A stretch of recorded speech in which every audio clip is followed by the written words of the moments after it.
napakalawak ng taniman ng mangga at niyog sa bayan ng San Juan, Batangas.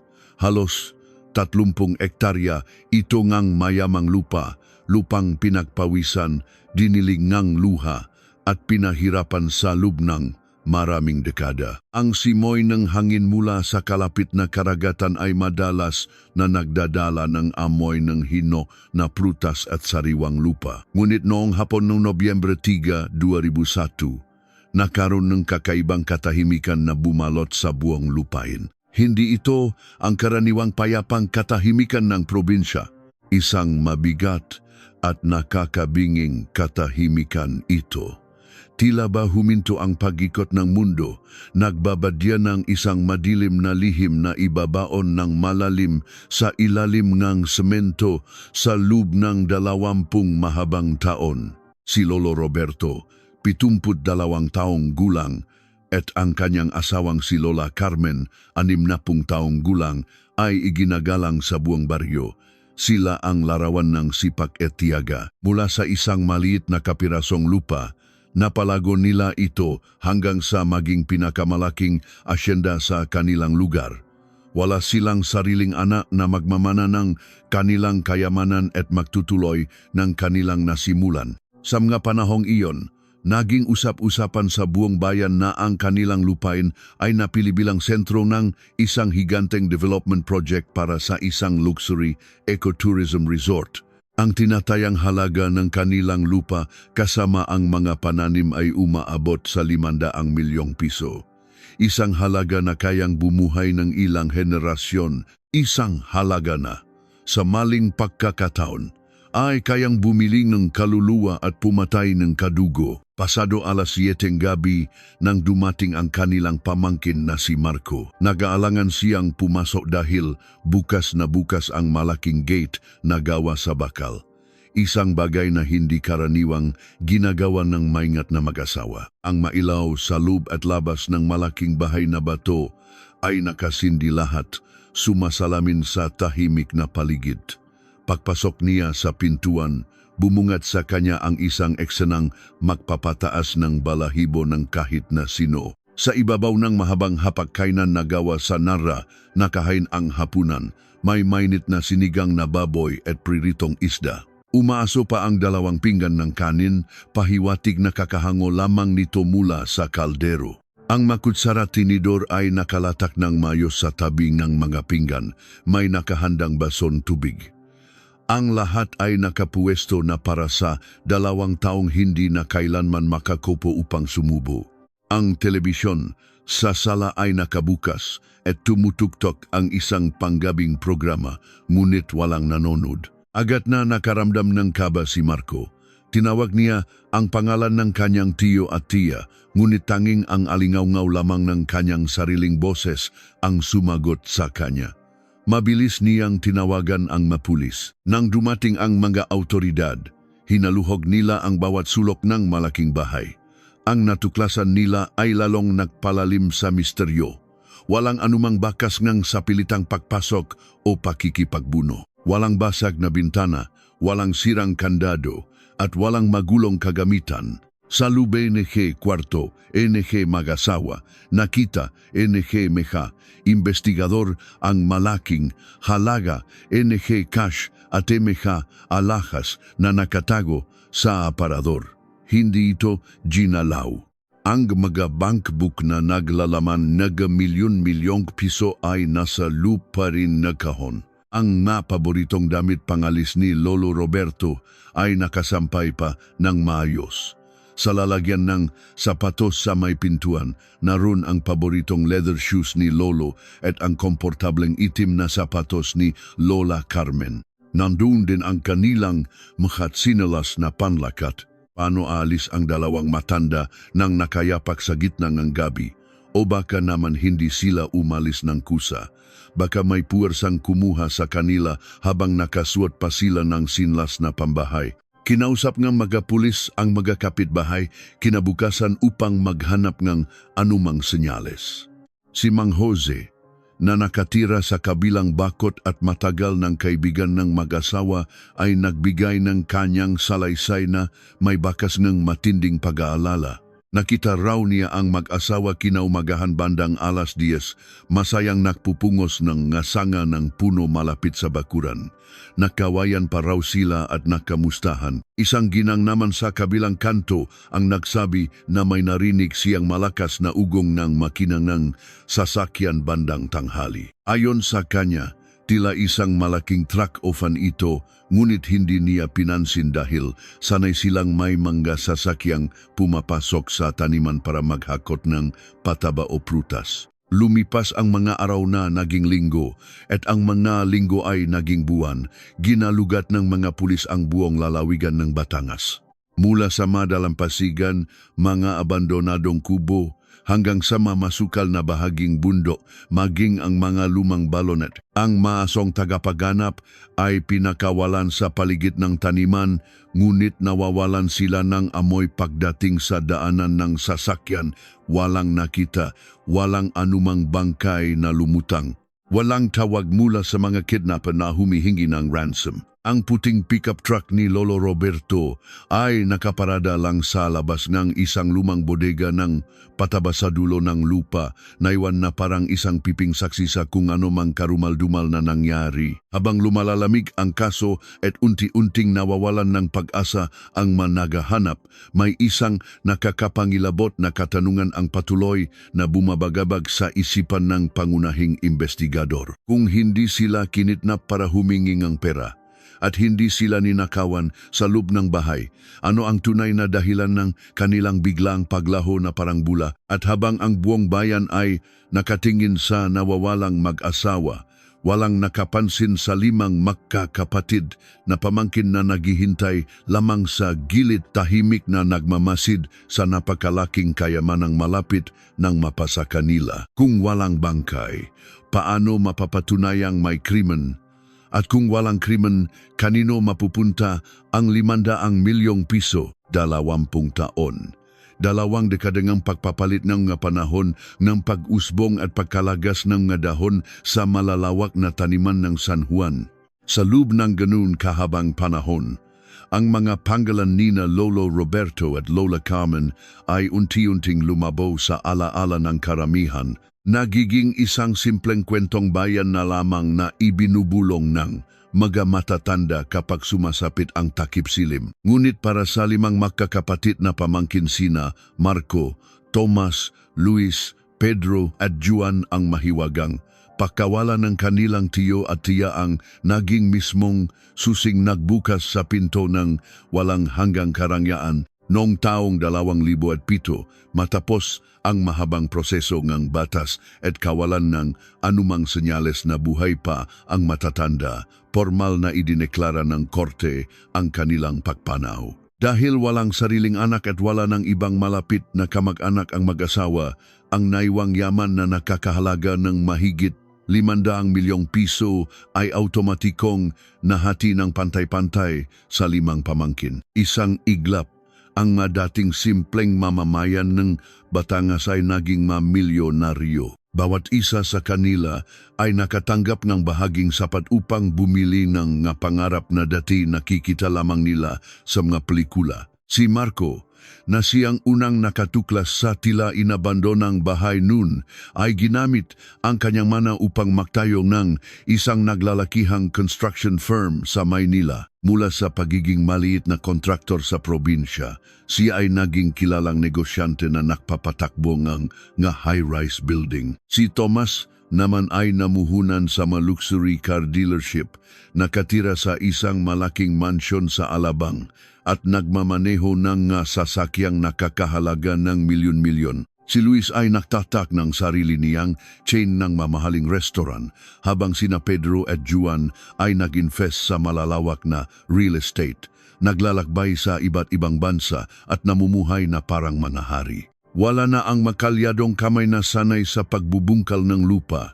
Napalitan na ng mamahaling relo at gintong singsing ang kanilang mga daliri. Sa mga taunang pagtitipon at handaan ng pamilya, madalas nilang itaas ang kanilang baso ng mamahaling alak upang magalay ng pasasalamat para sa mga pamana ng kanilang butihing tiyo at tiya. Subalit, sa likod ng malalakas nilang halahak at kislap ng kanilang nga kayamanan. May mga matang paminsan-minsan ay nag-iwasan ng tingin. May mga gabing nagigising si Marco ng pawisan, nakakarinig ng mga tila pag-ungol mula sa ilalim ng lupa. Ngunit ang pera ay isang napakabuting pampatulog at ang anumang nakakabagabak na konsensya ay madaling patahimikin ng mga bagong kotseng binibili o mga bagong negosyong itinatayo. Ngunit ang kalikasan at ang hustisya ay may sariling takdang panahon. Walang lihim na kayang itago ng lupa habang buhay, gaano man ito kalalim ibaon at gaano man kakapal na semento ang itakip dito. Marso, taong 2021, matapos ang May.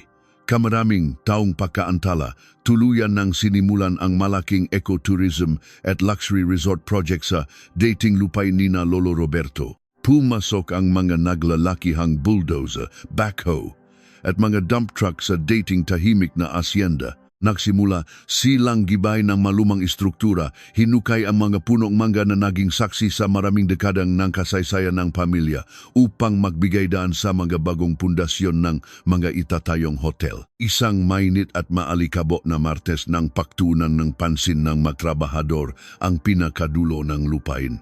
Dito nakatayo ang isang lumang bodega ng pataba at mga kagamitang pang-agrikultura. Ito ang eksaktong lugar kung saan nakitang nakaparada ang puting pickup truck ni Lolo Roberto noong gabi siyang mawala. Ang bodega ay matagal nang inabandona, kinain ng ngabaging, damo, at kalawang ang nga dingding nitong yero. Inutusan ng site engineer ang operator ng backhoe na basagin ang sementadong sahig nito dahil doon itatayo ang pangunahing swimming pool ng resort. Umarangkada ang makina.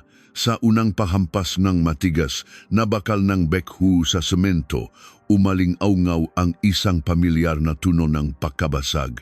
Ngunit may napansin ang tsapatas na si Mang Ben. Sa isang sulok ng bodega, halos 2 metro ang lapad at haba, iba ang kulay at tekstura ng semento. Tila ba ibinuhos ito ng mas huli kumpara sa kabuuan ng sahig at ginawa ng may pagmamadali dahil hindi pantay ang pagkakakinis. Pinatigil niya ang makina. Kumuha siya ng malaking maso at tinawa ang 2 pang trabahador upang manumanong basagin ang kahina-hinalang parisukat na iyon. Hindi nila nais na masira ang anumang tubong ng tubig na maaring nakabaon doon. Habang unti-unting nabibiyak ang makapal na semento at nahahawi ang maitim at basa-basang lupa sa ilalim nito, isang napakalamig at kakaibang hangin ang umihip mula sa hukay, nagpapanginig sa mga tuhod ng mga nakatayo roon. Isang amoy ng matagal ng naipong alikabok at pakabulok ang sumingaw. Bumulaga sa kanila ang isang bagay na kailanman ay hindi nila inasahang makita sa ilalim ng isang bodega ng pataba. Sa unang tingin, inakala nilang nga lumang piraso lamang ito ng kahoy o ugat ng puno. Ngunit nang alisin ni Mang Ben ang nga nakadikit na putik gamit ang kanyang kamay, nanlaki ang kanyang nga mata at napaatras siya sa sobrang takot. Isang maputing bungong ng tao ang nakatitik sa kanya mula sa ilalim ng lupa. Agad na ipinatigil ang buong operasyon Nege Construction Site. Tumawag ang site engineer sa pulisya at sa loob lamang ng 1 oras, napuno ang lugar ng maimbestigador, mapulis mula sa Scene of the Crime Operatives, SOCO, at mga forensic experts mula sa National Bureau of Investigation. Pinalibutan nila ng yellow tape ang buong paligid ng lumang bodega. Maingat na hinukay ng mga eksperto ang lupa gamit ang maliliit na pala at maikling brush. Tinatrato ang bawat sentimetro ng lupa bilang isang sagradong ebidensya. Habang lumalalim ang kanilang pahuhukay, unti-unting nabuo ang isang nakaririmarim na larawan. Hindi lamang isa, kundi 2 kalansing ng tao ang makatabing nakabaon sa hukay na may 2 metrong lalim. Tila inihagis na lamang sila run ng walang pakundangan. Ang mga buto sa braso ay nakapulupot ng bahagya sa isa't isa. Sa paligid nga magabuto, nakita ang mga labing nabubulok na tela na tila galing sa madamit pambahay. At nang maingat na iangat ng lead forensic examiner ang unang bungo upang linisin, may 3 kinakalawang ngunit kumikinang na gintong ngipin ang nahulog mula sa panganito. Tumahimik ang lahat ng mga pulis na naroon. Alam ngang buong kapulisan ng San Juan at ng mga matatanda sa baryo ang tungkol sa mga ngiping iyon. Si Lolo Roberto lamang ang nag-iisang may 3 gintong ngipin sa harapan. 20 taon silang hinanap sa lahat ng sulok ng Batangas. Ginalugat ng maautoridad ang kabundukan. Sumisid ang mga bumbero sa Mailog at Dalampasigan. Nagpakalat ng libu-libong posters ang pamilya. Ngunit hindi pala sila umalis kailanman. Hindi sila nawala. Naroon lamang sila sa buong panahong iyon, tinatapakan ng mga mismong taong nakukunwaring nakahanap sa kanila, ibinaon sa mismong lupang pinahirapan nilang palaguin ng maraming dekada. Nang ilabas ang official na resulta ng DNA test at misusing forensic autopsy pagkaraan ng 3 linggo, kinumpirma nito ang pinakamasamang hinala ng lahat. Ang makalansay ay walang iba kundi sina Lolo Roberto at Lola Carmen. Ngunit higit sa kanilang pagkakakilanlan, ibinunyak ng mabuto ang huling sandali ng mag-asawa. Hindi ito naging isang mapayapang pagkamatay. Walang bakas ngang sakit o atake sa puso. Sa kaliwang bahagi ng bungo ni Lolo Roberto, may isang malalim at malaking lamat, isang matinding pinsala na nagpakita na ang kanyang ulo ay hinampas ng buong lakas ng isang mabigat at matigas na bagay. Ganun din ang nakita sa likurang bahagi ng bungo ni Lola Carmen. Lumalabas sa pagsusuri ng mga eksperto na ang mag-asawa ay pinaslang mula sa likuran. Walang senyales na nanlaban sila dahil walang bali sa kanilang mga braso o kamay. Ibig sabihin, pinatay sila ng walang kalaban-laban. Marahil ay ng isang taong lubos nilang pinagkakatiwalaan kaya nakatalikod sila nang mangyari ang karumal-dumal na krimen. Muling nakbukas ang matagal ng malamig na kaso, ngunit ngayon iba na ang hugis ng hustisya. Hindi na ito kaso ng pagkawala, isa na itong malinaw na kaso ng dobleng pagpatay. Binuo agad ng pulisya at NBI ang isang special task force upang lutasin ang krimen. At sa mundo ng investigasyon, ang unang tanong na palaging tinatanong kapag may pinatay ay, sino ang pinakanakinabang sa kanilang kamatayan? Ang sagot ay mabilis na nakturo sa 5 magkakapatid. Ang 5 pamangkin na tumanggap ng daan-daang milyong piso habang ang mga bangkay ng kanilang mga tiyo at tiya ay naaagnas sa ilalim ng bodega ng Pataba. Nagpadala ng formal na imbitasyon ang NBI sa 5 makakapatid upang humarap sa isang investigasyon. Nang magkita-kita sina Marco, Tomas, Luis, Pedro at Juan sa waiting room ng opisina ng NBI sa Maynila, may isang mabigat at madilim na tensyon na pumalibot sa kanila. Kahit suot nila ang mga pinakamamahaling suit at may mga nakabantay na dekalibreng abogado sa kanilang tabi, hindi may tago ang panginginig ng kanilang mga kamay at ang pamumutla ng kanilang mga labi. Walang nagimikan, walang nangangahas na tumingin ng diretso sa mata ng isa't isa. Ang 20 taong katahimikan ay tila nagbabadyang mabasag. Habang inihahanda ng pangunahing piskal ang mga katanungan para sa magkakapatid, isang grupo ng investigador ang bumalik sa lugar ng krimen sa San Juan. Nagpasya silang magsagawa ng panghuling pagalugat sa paligid ng ginibang bodega gamit ang makabagong metal detector at ground-penetrating radar. Matapos ang ilang oras na paglalakad sa mainit na araw, tumunok ng malakas ang makina may 10 metro mula sa mismong hukay, malapit sa ugat ng isang pinutol na puno ng narra. Nang bungkalin ng mga ahente ang lupa, halos kalahating metro ang lalim, nakita nila ang isang lumang martilyo.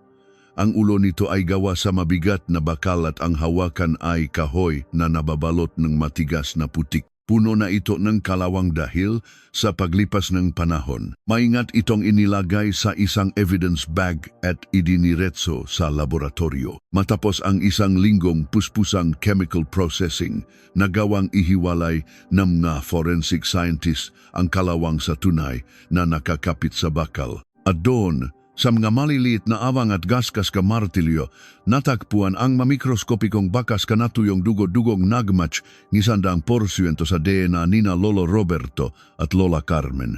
Ngunit hindi lang iyon ang nagpatayo sa balahibo ng mga investigador. Sa mismong hawakan ng martilyo, sa gitna ng nabubulok na kahoy, nakuha nila ang isang malinaw at buong DNA profile mula sa pawis at balat ng mismong taong humawak nito ng gabing iyon. Ang tanong ngayon na naglalaro sa isipan ng buong task force. Kaninong kamay mula sa 5 milyonaryong magkakapatid ang may-ari ng DNA na natakpuan sa martilyo at sinong kadugo ang unang bibigay upang isumbong ang nakakatakot na katotohanan sa likod ng 500 milyong pisong yaman na nakuha kapalit ng 2 buhay. Sa lubang malamig na interrogation room ng National Bureau of Investigation, tila napako sa kanilang mga upuan ang 5 magkakapatid. Ang ingay nga aircon lamang ang bumabasag sa nakakabinging katahimikan. Wala nang bakas ng kanilang pagiging mapagmataas na milyonaryo. Ang kislap ng kanilang magintong relo ay natabunan ng matinding kaba at panginginingang kanilang matuhod. Pumasok si Fiscal Eduardo, isang veteranong piskal na kilala sa hindi pag-atras sa kahit anong malaking kaso. May bitbit siyang isang makapal na asul na folder. Tiningnan niya isa-isa ang magkakapatid, isang sulyap na tumatagos hanggang sa kanilang mga kaluluwa. Pinili ni Fiscal Eduardo na unahin si Marco. Si Marco ang panganay, ang pinakamayaman sa kanila, at ang taong nakulat sa pulisya 20 taon na ang nakararaan na nawawala ang kanilang tiyo at tiya. Inilapak ng piskal ang folder sa ibabaw ng bakal na mesa. Binuksan niya ito at inilabas ang isang malinaw na litrato na kalawangin at dugwang martilyo na nahukay sa ilalim ng puno na nara. Namutla si Marco. Ang kanyang ngalabi ay nanuyo at nanginginig. Ano yan? Bakit niyo ipinapakita sa akin yan? Utal niyang tanong. Iyan ang ginamit para basagin ang bungong ng tiyuhin mo, Marco. Seryosong sagot ng piskal habang hindi inaalis ang matalim na titik sa mata ng kaharap. 20 taon niyo itong ibinaon sa lupa. Akala niyo ba ay makakalimutan na lang ito ng panahon? Nakita namin ang dugo nina Lolo Roberto at Lola Carmen sa bakal na iyan, pero hindi iyan ang pinakamasaklap. Marco, inilabas ni Fiscal Eduardo ang isa pang papel ang opisyal na DNA report mula sa NBI Forensics. Ibinaksak niya ito sa harapan ni Marco sa hawakan ng martilyong iyan sa mismong kahoy na kinapitan ng pumatay. Nakuha namin ang mabakas ng balat at pawis. Isang perpektong DNA match. At alam mo ba kung kaninong DNA iyon, Marco? Sayo. Ikaw ang humawa ng martilyong iyon ng gabing mamatay sila. Tumayo si Marco. Halos matumba ang inupuang silya. Ang kanyang namatay ng lalaki sa pinahalong takot at galit. Hindi totoo yan, gawa-gawa niyo lang yan, mahal ko ang tiyo ko, wala akong kinalaman diyan. Sigaw niya, habang ang mga ugat sa kanyang lig ay lumobo. Ngunit walang emosyon ang piskal. Mabilis na pumasok ang 2 ahenteng ng BI. Pinosasan nila si Marco sa mismong kinatatayuan nito. Ang tunog ng paglok ng posas ay umalingaw-ngaw sa buong kwarto. Isang tunog na nagudyat ng katapusan ng kanyang maliligayang araw. Formal siyang inaresto sa salang dobleng pakpatay. Habang kinakalatkat palabas si Marco, patuloy siyang sumisigaw at nagpupumiglas, ngunit ang katotohanan ay mas matibay pa sa anumang posas. Nang makalabas si Marco, sumunod na ipinatawag si Tomas. Si Tomas ang ikalawang kapatid, ang nagmamay-ari ng luxury car dealership.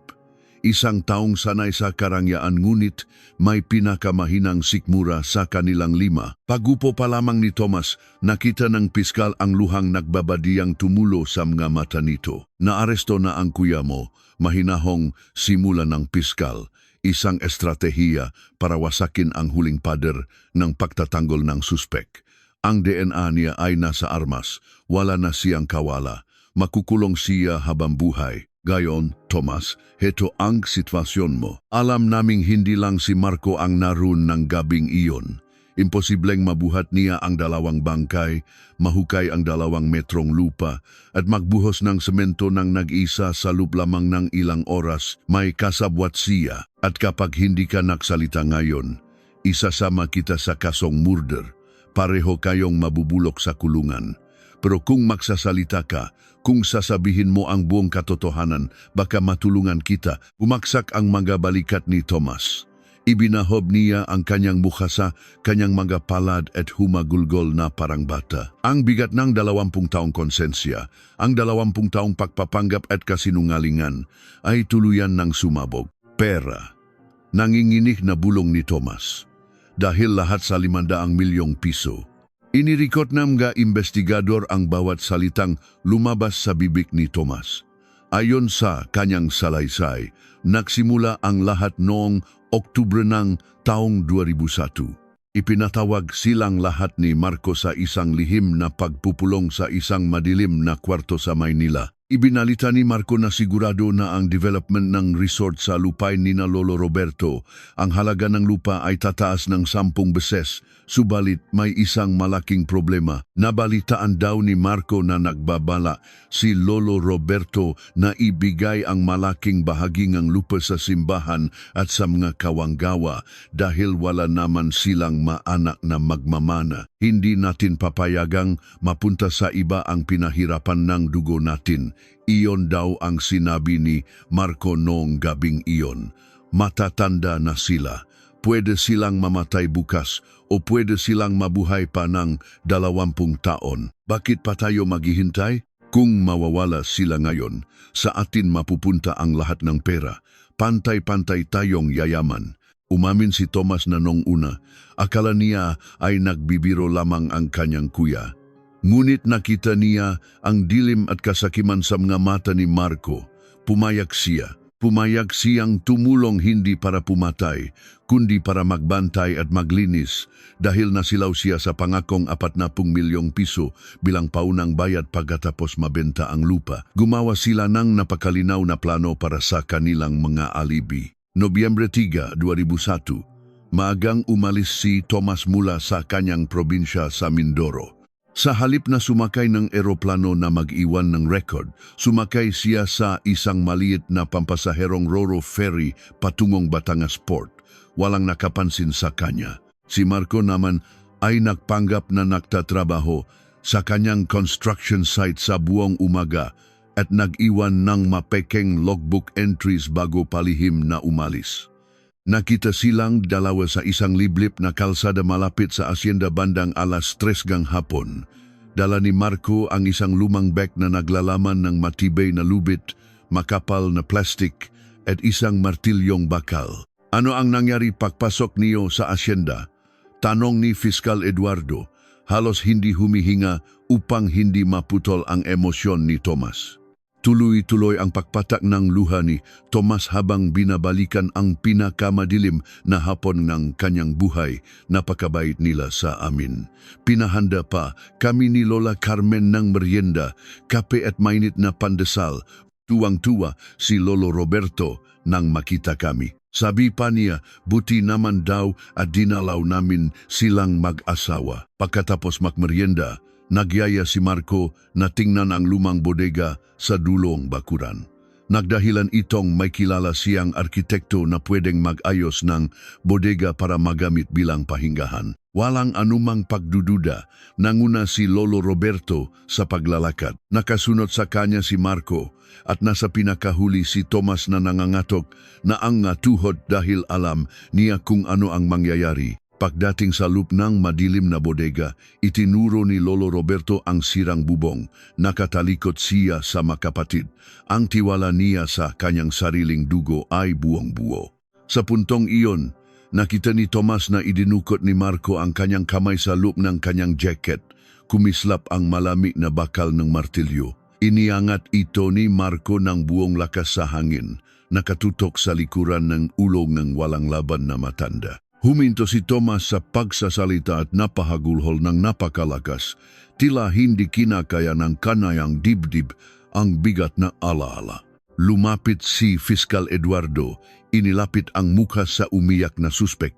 Sino ang unang pumalo, Tomas? Si Marco ba talaga o ikaw? Tumingala si Tomas, namumula ang nga mata at puno ng takot. Tumingin siya ng diretso sa piskal at nanginginig na bumulong ng isang katotohanang magpapabago sa lahat ng kanilang investigasyon. Hindi si Marco ang pumalo, piskal. Si Marco ang may hawak ng martilyo, pero may ibang taong sumalo nito para ihampas kay Lolo. Tumigil ang pag-ikot energy mundo sa loob, energy malit at malamig na interrogation room. Ang tanging naririnig ay ang mabigat at paus na pahinga ni Tomas na tila isang taong nalulunod sa sarili niyang nga alaala. Kumunot ang noo ni Fiscal Eduardo. Ibinaba niya ang kanyang balpen at inilapit ang kanyang silya. Sa tagal niya sa serbisyo, marami na siyang nakitang mga kriminal na naktuturuan, mga makakapatid na nakakanulo sa isa't isa para iligtas ang sariling balat. Ngunit may kakaibang CD sa mga mata ni Tomas, isang uring ng matinding takot na hindi basta-basta nagagawang ng kasinungalingan. Ipaliwanag mo ng maayos, Tomas, maring utos ng piskal. Ang boses ay mababa ngunit nagdadala ng nakakapanindig balahibong autoridad. Sinasabi mo ba na may ikatlong tao sa loob ng bodega noong hapong iyon? Sino ang sumalunong martilyo? Nanginig ang buong katawan ni Tomas. Mahigpit niyang hinawakan ang gilid ng bakal na mesa upang pigilan ang panginginig ng kanyang kamay. Pumikit siya ng mariin at sa kanyang pagpikit, muling naglaro sa kanyang isipan ang karumal-dumal na eksenang pilit niyang binabaon sa limot sa loob ng 2 dekada. Si Juan, basak na sagot ni Tomas. Ang pangalan ng kanilang bunsong kapatid ay lumabas sa kanyang ngalabi na parang isang lason. Ang bunso naming si Juan, napatayo ang gizang investigador na nasa likuran ni Fiscal Eduardo. Si Juan, ang pinakabata sa 5 magkakapatid. Ang nag-iisang nakapagtapos ng medisina dahil sa tulong pinansyal ni na Lolo Roberto at Lola Carmen. Sa kasalukuyan, si Dr. Juan ay isang kilalang pilantropo at direktor ng isang malaking pribadong ospital sa Makati. Siya ang larawan ng perpektong tagumpay at kabutihang loob sa mata ng publiko. Imposible, nakakamali kayata ng tinuturo para lang makalusot. Tomas, babala ni Fiscal Eduardo. Si Juan ay nasa Maynila nang mangyari ang krimen. May mga dokumento mula sa ospital na nagpapatunay na nakaduti siya ng buong araw noong Nobyembre 3. Umiling ng mabilis si Tomas, ang luha ay patuloy na umaagos sa kanyang pisngi. Peke ang ma-record na iyon, piskal. Binayaran niya ang head nurse para pumirma sa logbook niya. Nandun siya. Kasabwat siya mula pa noong umpisa. Siya ang nakplano na lahat, hindi si Marco. Sa pagkakataong ito, tahimik na nakinig lamang si Fiscal Eduardo. Binuksan niyang muli ang recorder upang tiyaking walang makakaligta ang detalye.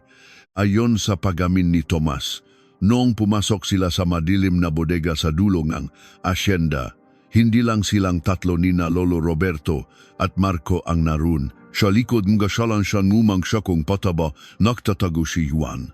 Dumating ito ng mas maaga, palihim na pumasok sa bakuran habang natutulog ang mag-asawa noong tanghali.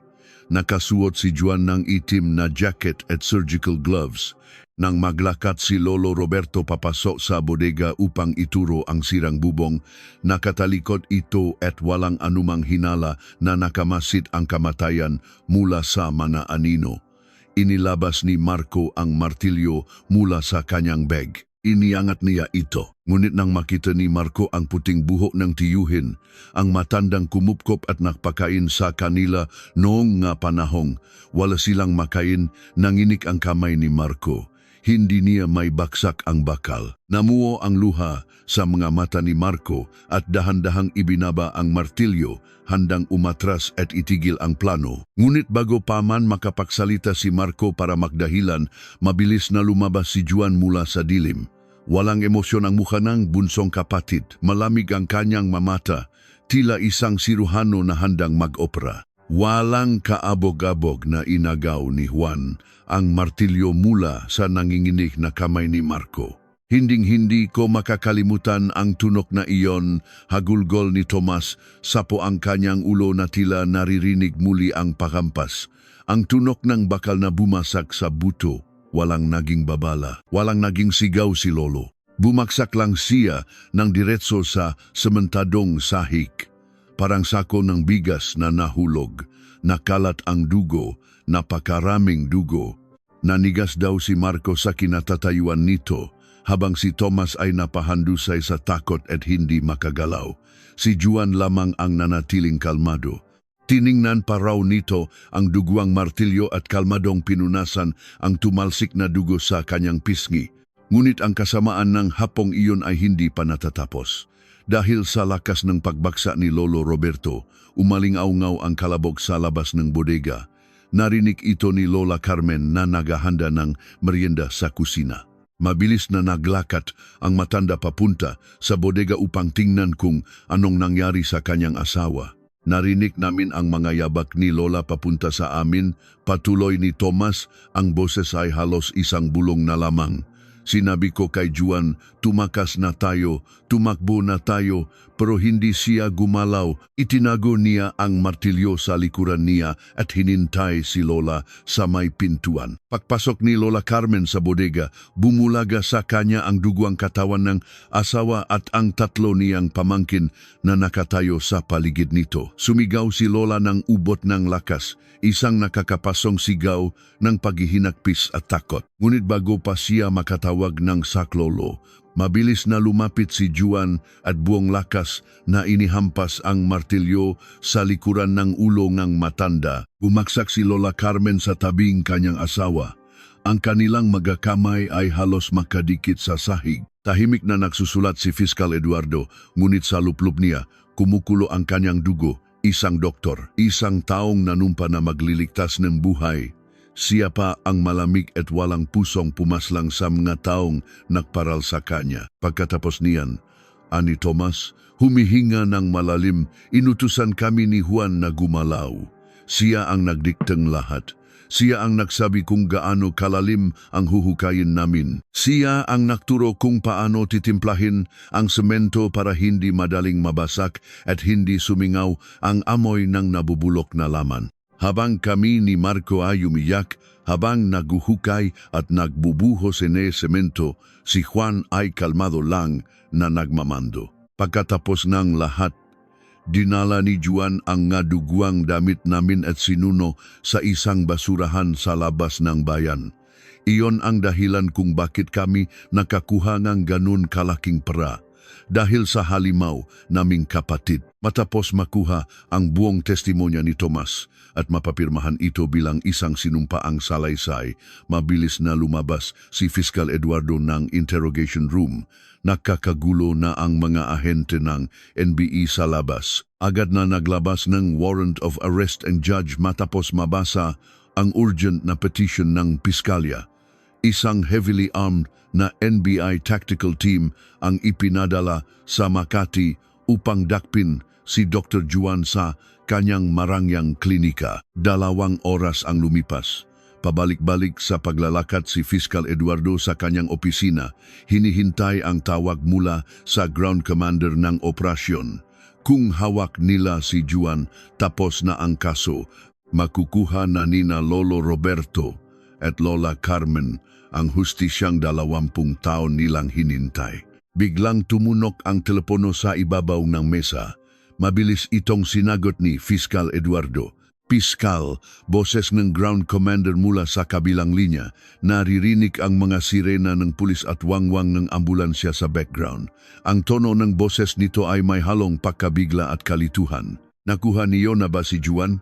Tanong ng piskal. Wala siya dito sa klinika niya, piskal. Pumunta kami sa mansyon niya sa Forbes Park, pero huli na kami. Kumunot ang noni, Fiscal Eduardo. Anong ibig mong sabihing huli na kayo? Nakatakas na ba siya papuntang abroad? Hindi siya nakatakas. Sir, sagot ng commander, ang boses ay nanginginig sa kabila ng kanyang karanasan bilang ahente. Natagpuan namin si Dr. Juan sa loob ng kanyang kwarto. Patay na. Nakabigti siya sa kisame gamit ang isang makapal na lubid. Pero hindi iyan ang malaking problema natin, Piskal. Napahawak si Fiscal Eduardo sa gilid ng kanyang mesa. Ano pa ang nadiskubre niyo?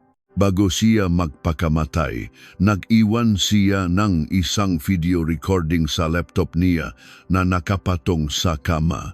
Piskal, sa video na iniwan niya, inaamin niya ang pagpatay. Pero may sinabi siyang magpapabago sa lahat nega alam natin. Sabi niya, buhay pa raw si Lola Carmen nang ibuhos nila ang semento sa ibabaw niya. Isang malamig na hanging tila galing sa impyerno ang umihip sa batok ni Fiscal Eduardo. Kung totoo ang sinasabi ng patay na doktor, mas malagim pa sa isang simpleng pagpatay ang nangyari. Ibig sabihin, ang matanda ay nalibing ng buhay, unti-unting nalagutan ng hininga sa ilalim ng madilim at mabigat na lupa habang ang pamangkin niya ay nakdiriwang. Ngunit bago pa man makapag-isip ang piskal kung paano iimbestigahan ang pahayag na ito, may idinagdag pa ang commander na tuluyang nakpatayo ng lahat ng kanyang balahibo. At piskal, may isa pa siyang sinabi sa video.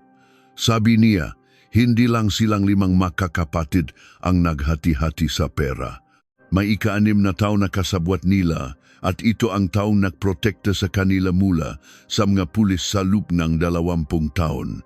Parang yelong gumapang sa ugat ni Fiscal Eduardo ang binitawang salita ng ground commander. Buhay pa si Lola Carmen nang ibuhos ang semento. Isang impormasyon na kayang dumurok sa pusong kahit sinong taong may katinuan. Walang inaksayang sandali ang piskal. Agad siyang naktungo sa laboratorio ng NBI kung saan dinala ang laptop na ginamit ni Dr. Juan bago ito nagpakamatay. Sa loob ng isang madilim at tahimik na silid, kasama ang mga matataas na opisyal ng ahensya, pinanot nila ang huling habilin ng isang halimaw na nag-anyong manggagamot. Sa screen, bumungad ang mukha ni Juan. Wala na ang forma ng isang iginagalang na doktor.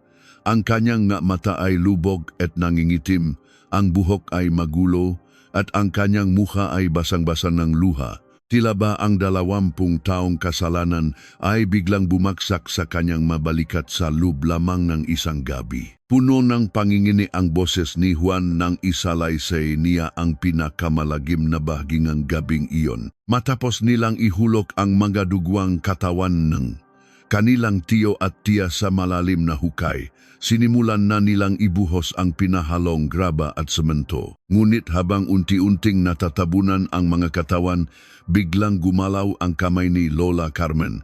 Hindi pa siya patay dahil sa matinding lamig ng semento. Nakamalay ang matanda. Dumilat ang mga mata nito, punong dugo, nakatinggala sa 3 niyang pamangkin. Sinubukan niyang magsalita, sinubukan niyang umabot, ngunit tanging isang pause at nagmamakaawang ungol lamang ang lumabas sa kanyang ngalabi. Sa halip na maawa at iligtas ang naghihingalong matanda, nanaig ang halimaw sa puso ng magkakapatid. Nataranta si Marco, ngunit mabilis na inutusan ni Juan si Tomas na kumuha ng mas maraming semento. Pinanood nila kung paano tuluyang nilamon ng kulay abong putik ang mukha ng matanda, habang ito ay pilit na humihinga hanggang sa tuluyang mawala ang anumang paggalaw. Nalibing ng buhay ang taong nagmahal at nag-aruga sa kanila. Tumigil ang paghinga ng lahat ng nasa loob ng viewing room ng NBI. Napakuyom ang mga kamao ni Fiscal Eduardo. Ngunit hindi pa tapos ang video. May isa pang malagim na katotohanang ibubunyag si Juan, ang dahilan kung bakit tila naging bulak at bingi ang batas sa loob ng 20 taon. Binanggit ni Juan ang isang pangalan na nakpayanig sa buong sistema ng hustisya sa lalawigan. Ang ika-6 na kasabwat ay walang iba kundi si General Arturo Mactibay. Sa panahong iyon, si Mactibay ang tumatayong hepe ng pulisya sa bayan ng San Juan. Siya ang kinontak ni Marco kinabukasan matapos ang pagpatay. Kapalit ng 50 milyong piso mula sa unang benta ng lupa, sinigurado ni Mactibay na walang asong makakaamoy sa bodega. Walang investigador na mahuhukay ng malalim at siya rin ang nag-ayos ng mapekeng dokumento upang mapabilis ang deklarasyon ng kamatayan ng mag-asawa. Si Mactibay ay isa na ngayong maimpluwensyang alkalde sa kalapit na bayan. Tinitinggala bilang isang matuwid na lider ng bayan. Hindi na nag-aksaya ng panahon ng batas.